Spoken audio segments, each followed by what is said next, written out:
Hello everyone, this is week 3 of painting landscapes, and this week I am incorporating trees into my painting. Obviously there are many different types of trees, and to paint them all would take quite a while, so I'm just going to talk about the basics today and the best way to, or the way I decide is the best way to go about painting a tree or several trees, and hopefully give you a few tips on the way. They're quite difficult to paint, and I think if you're not careful and you actually create a tree that doesn't look particularly natural in a picture and everything else looks good, I think you're in trouble, because I think a tree has to look more or less right. I mean, there isn't a great deal of leeway with them, so I would say be very careful about the shapes that you create, and practice first if you're putting trees into your paintings. These are the colours I'm going to use today, or can be used for trees, and as I said, they vary such a lot that you'll have to decide for yourself which colours are best for you with your particular subject. I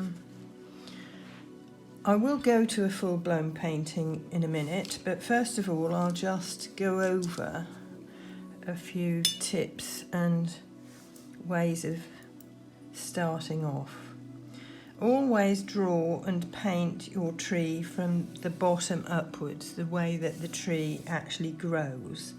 That way you'll have placed it well to start with, and you won't, and it doesn't matter if the top of the tree goes out of the page, as this one does, but it doesn't look so good if the base of the tree disappears. So what I'm going to do with this one is quickly pop down a light colour first, and because I know that I want to put leaves on this tree, I'm going to only paint up to a certain height, because I want my leaves to, some of my leaves to be in front of the branches and the trunk.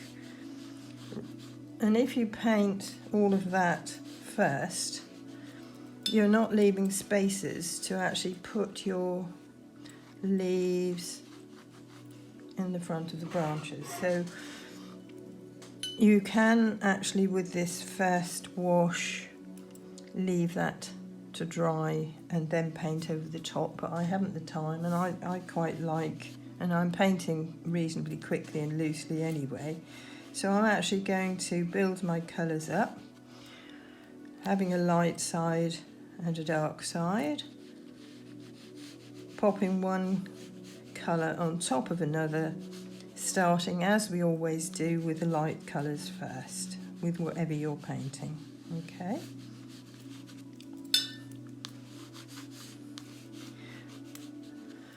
And watermarks actually won't look too bad if you actually create a few of those, so don't worry about it. It will give texture to your painting, to your tree, so don't worry about texture marks, and allow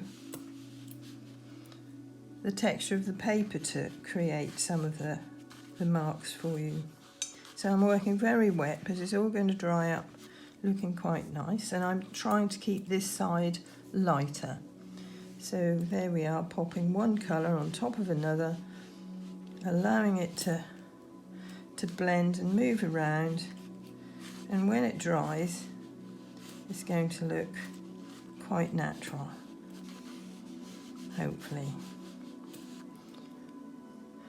So that was neutral tint, and I'm now putting a little bit of sepia on the top. I'm dotting this on and not putting it everywhere, so that the light shows through.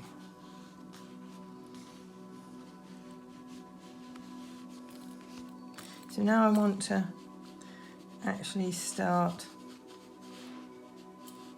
I'll come back to this trunk and put a few more darks in when that dries. It's going to take a while. And I'm not going to paint the whole tree. I just want to give you these tips before I go on to the next thing. Now I find the foliage brushes actually quite good and helpful insofar as they help me to speed up and stop me from painting every single leaf, which I have actually seen people try to do, but it looks incredibly contrived and not particularly natural looking in a painting, especially a loose one, and not necessarily the right thing to do. So these texture brushes, if you don't go over the same place too many times and start filling it in, will actually create some very nice leafy type marks for you. So that's what I'm going to work with at the moment. This is the photograph that I've kind of gone by. I quite liked the base of this tree and the shape of that one at the side of my paper, so that's the one I've gone with. And I'm not going to paint all of the leaves. I'm just going to put a few in to show you what it can look like. Got some new music today that I'm trying. I'm not sure what I think about it so far. So let's say there's a nice little branch of leaves coming down from there.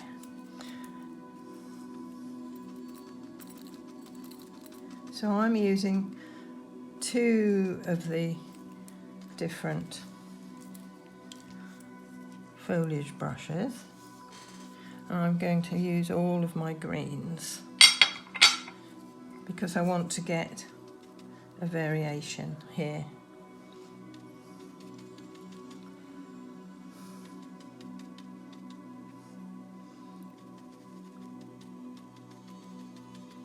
You can have a little brush going on as well. Let me find one. Just to drop some water back on, especially when you're painting quite loosely, because this is actually going to open it up a little bit and keep it nice and loose and not contrived. So there we are, 3 brushes going on here at the moment. So I'll just do this little edge of this tree before showing you some other things. I think it actually is an olive tree, but it could be anything, to be honest, because I can't see too clearly on my photograph exactly what it is. I certainly don't see any of the knots. So that, I think, needs a few darks. So I'm going into my darker green before it gets dry, just popping a few of my darks in.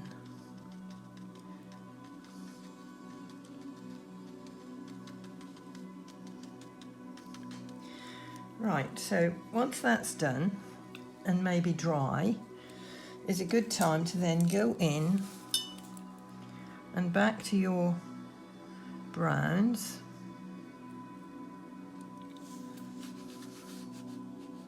threading your colour through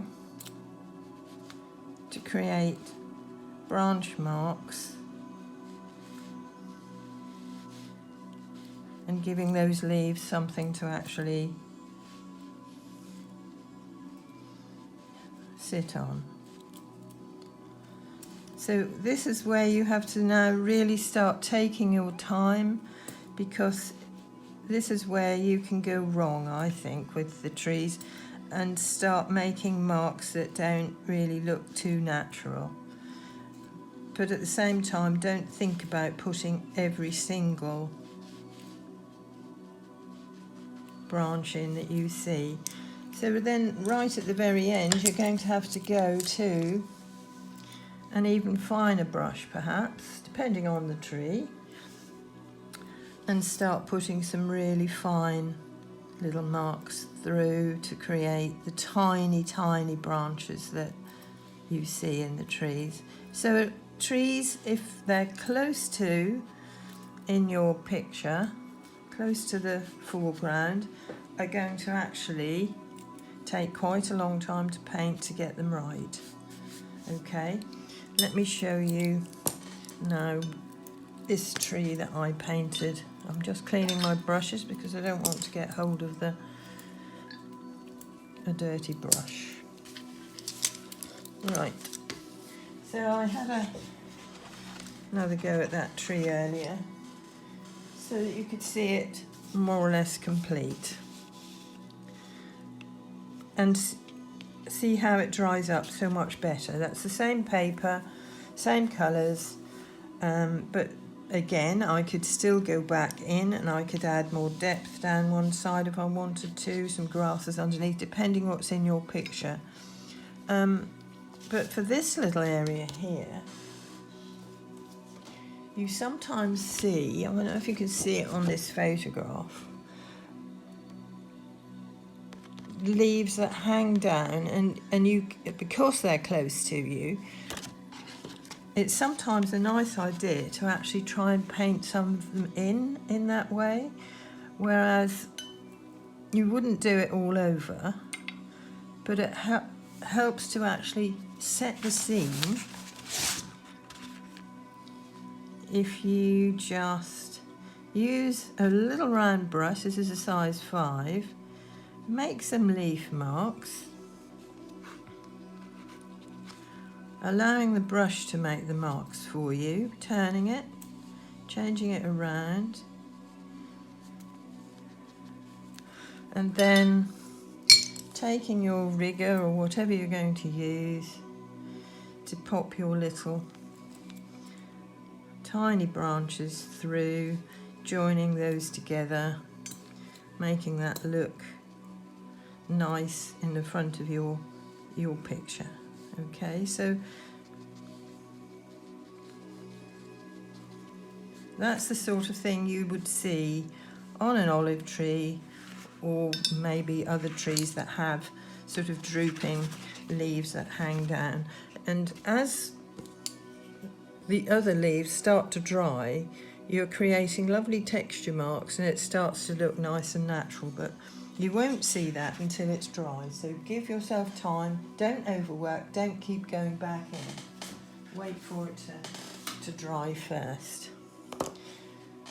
Right, now another tree that I particularly like is a silver birch. And I have a favourite way of actually creating the marks that you might see on a silver birch, and I'll just go through that with you quickly now. I do like to start off with not necessarily completely white paper everywhere, but a very weak mix of either raw sienna,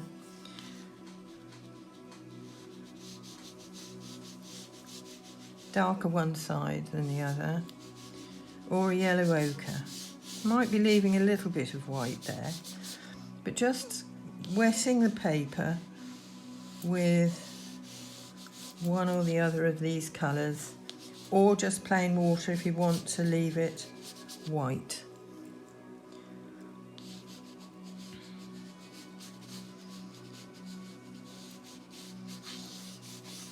Make sure it is wet, and then take the colour that you want to use, and I'm going to use, I think I'm going to use Payne's Grey, nice and watery, but with quite a bit of pigment, because it's got some blue in it, and I think that will look really nice beside this colour. And I'm actually just going to drop it in at the edges,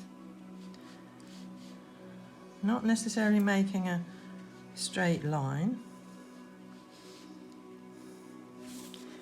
and then I'm going to allow it to move across, if it will.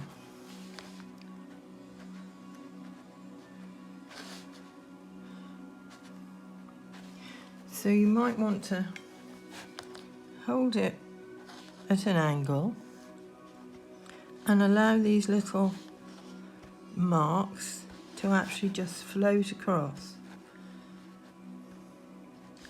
I'm having to give it a little bit of help because I don't think I wet it quite enough, but it's better that way than the other way. So that's given me a start with the sort of marks that you get. And then if I take my small brush, I can just pull a few more across.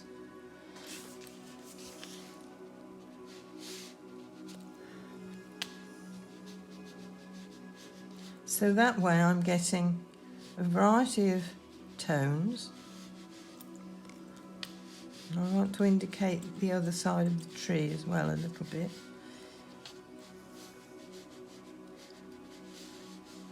Making a sort of rounded mark, which is going to help to make the tree look not flat, but with a rounded appearance.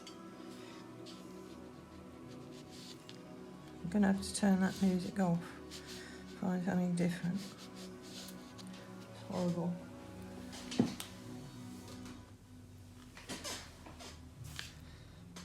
So difficult to find music that you can play on YouTube. Right, so when that's dry, I'm hoping that that's going to look fairly natural. So you could try that technique, or in fact you could just make the marks with your brush. But here are some that I spent a bit more time on and I feel they look okay.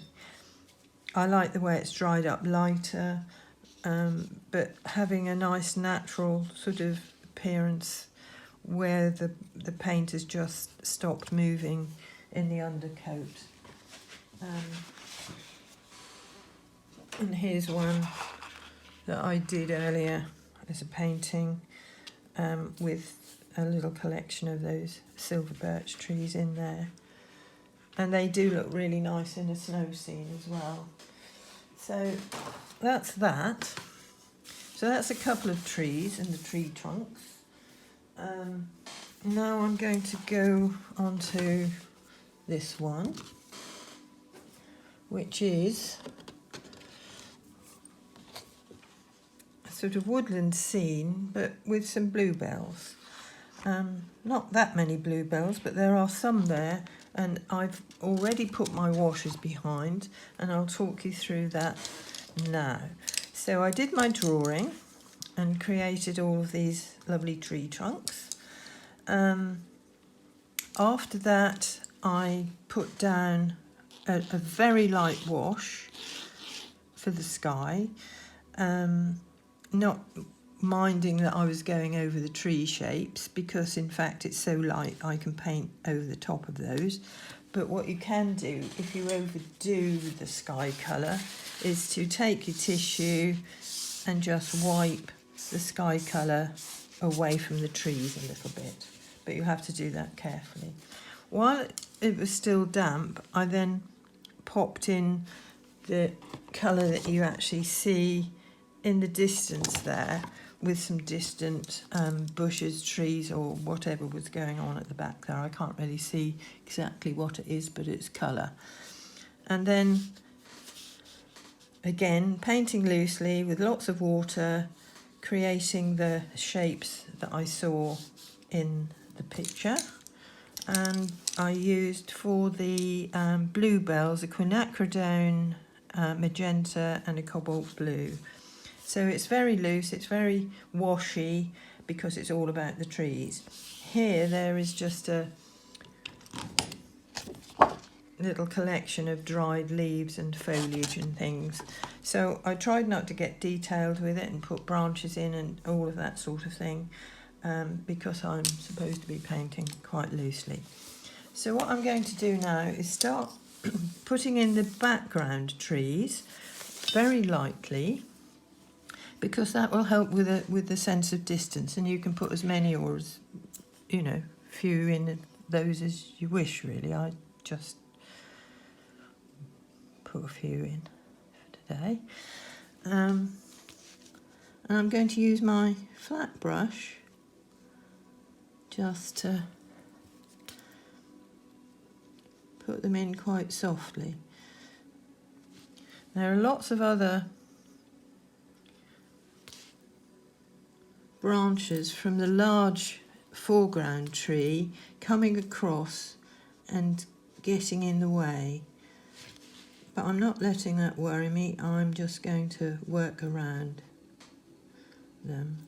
Some people use masking fluid for doing this sort of thing, but I actually haven't. I've worked around, and even with this branch that comes right over in the front here, very, very long branch, I've worked around that as well without putting any masking on at all,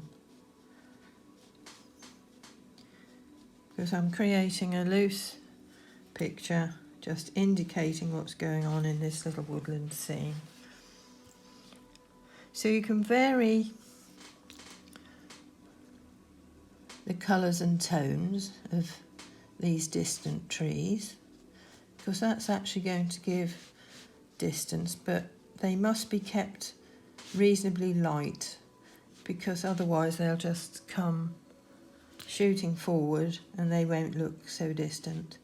But I think at the base of the tree you can actually, because it's going to be in shadow quite a lot, you can actually go a little bit deeper in colour. So just lay your washes down and let them be, let them dry.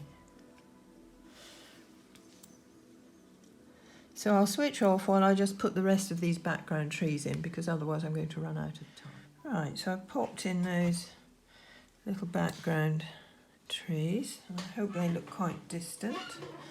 Now I need to work on this tree that's in the foreground. Can't see much of it, so I've actually just created my own shapes there a little bit. So don't ever be afraid to change things and make things look better for your painting. So I'm going to create similar washes on this tree as I've shown you with the other preliminary sketch.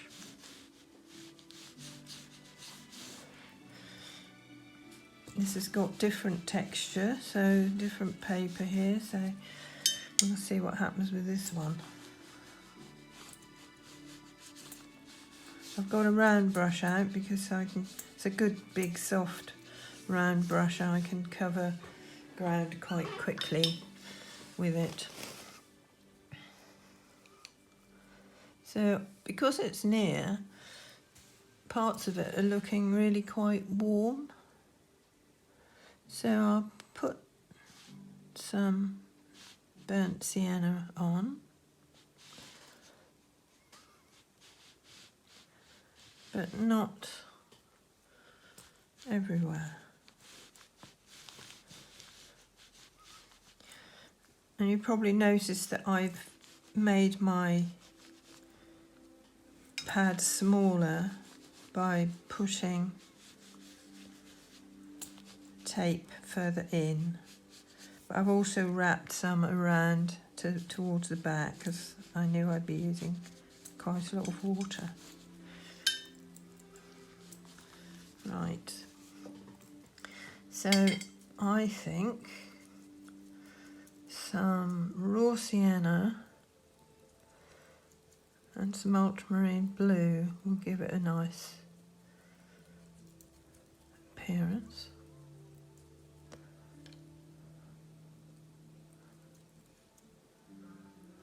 That generally tends to make quite a nice dark. I'm getting a bit of variety in it as well. It's quite wet at the top there, so I'll just see what happens. I'll put a little bit more depth there.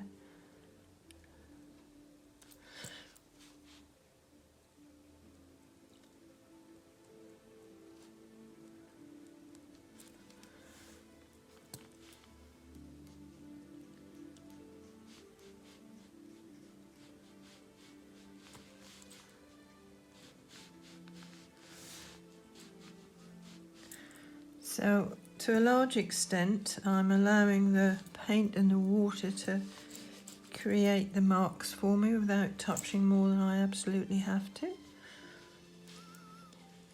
But I'm going over the tape so that I get a nice edge. And I'm getting variation in this tree because actually there's dark and light, warm colours, dark colours, shadow, everything going on in this tree. And I won't see exactly what my tree's going to look like until the very end when it's dry.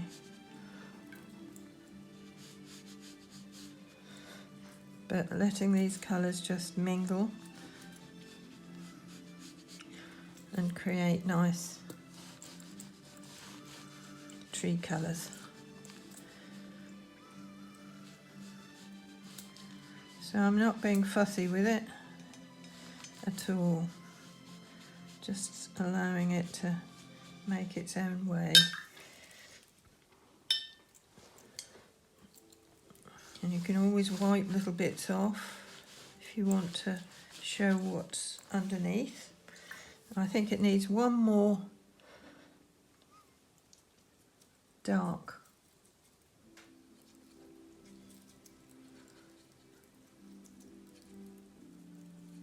layer, and then I think we're somewhere there.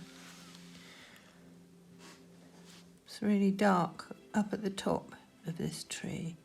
So to an extent I'm definitely, going with my picture. But at the same time I'm thinking about things that will make it look better if I can.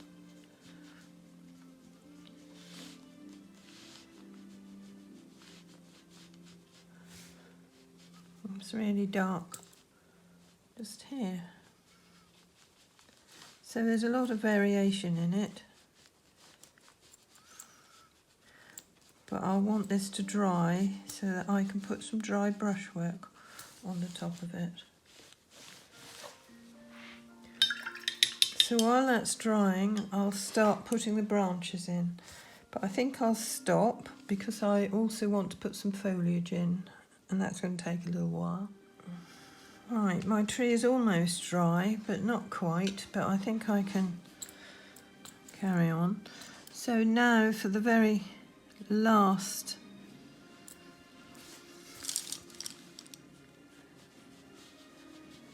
bit of the tree, you need to create some texture with, I'm using the dagger brush, just skimming over the top in different directions to get, with fairly dry paint.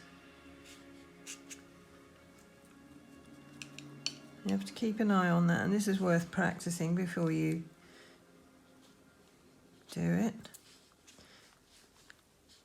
Just to get some texture, to create to indicate the bark on the tree. Using it on the flat. I guess a flat brush would also work similarly, or if you have a round brush, hold it over the top and skim across that way. Don't overdo it, you just need to indicate some texture marks using different colours.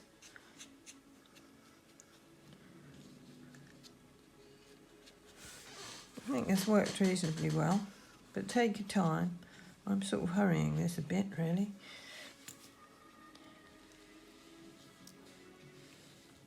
But I've popped some branches in, which probably could be tidied up, but I haven't really got the time for that now. The other thing you can do around your tree, which always looks nice and very natural and something you see all the time, would be some grasses.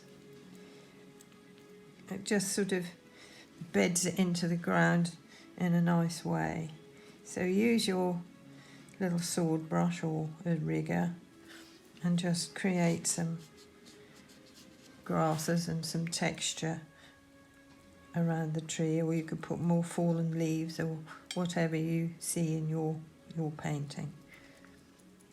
But that really finishes off that area quite nicely when it's dry. And then of course it has got some spring leaves that are starting to appear, but you can actually see an awful lot of branches, so I would never try to put all of those in. I would just indicate some. So now with these particular leaves, sorry, I need to keep it as not too bright, and so I'm actually just going to use my foliage brush again, and I'm also dotting it into the burnt sienna. I won't do it all, but I'll just give you an indication of what I can see here and finish it off later. Otherwise I could be here all day. So this is why you don't have to worry too much about what you've done with your distant trees, because if you've got a little area that perhaps doesn't look the way you would like it to, you can just pop a little of this over the top of it, and that will bring it all together again without trying to go back and fiddle around with those trees, because I had to work around these branches, so I get a few broken sort of lines and things. But it doesn't matter, because as I say, you can go over those with this business. Right, so that needs to happen more or less all over, or you can leave little spaces as I've done so that you can see the sky through there. Then you need, I don't know, you can either go whichever brush you can make the finest marks with. It may be the sword brush, it may be a rigger, whatever you've got. And then you need to go in and just create. And this is where you have to be really careful, because you can actually create the wrong marks here. And again, thread through the leaves. Don't go over the top and in front of all of them. Just give those little leaves some tiny branches to stand on. But do take your time, and if you feel you've overdone it, have a little tissue ready and just pat and take them away or soften them. But look carefully at what the branches are actually doing and try to make the right shapes. Some of them are in front, of course, which is going to give you a lovely sense of distance.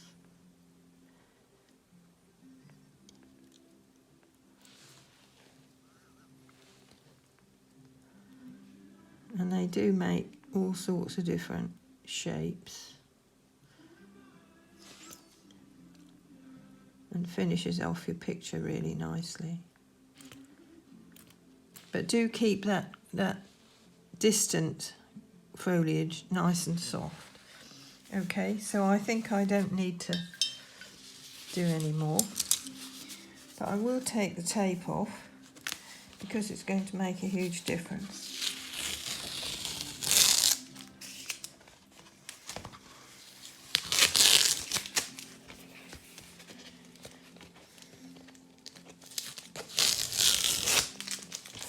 And I hope I've kept it reasonably loose, but at the same time, we've got to have a certain amount of definition to create a tree,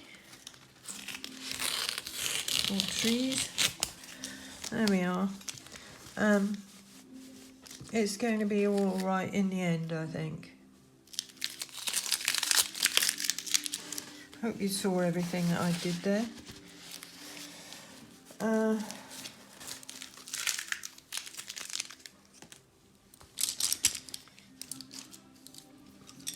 think it's drying up fine. It's still really quite wet. The trunk's still quite wet. So that'll look better when it's dry. This is one I did earlier with a huge tangle of trees and branches. And so on that one I did actually use masking fluid. So that's the other option if you've got light areas in your tree, and I obviously didn't mask the snow, but I mean I did mask parts of the trees, some of them.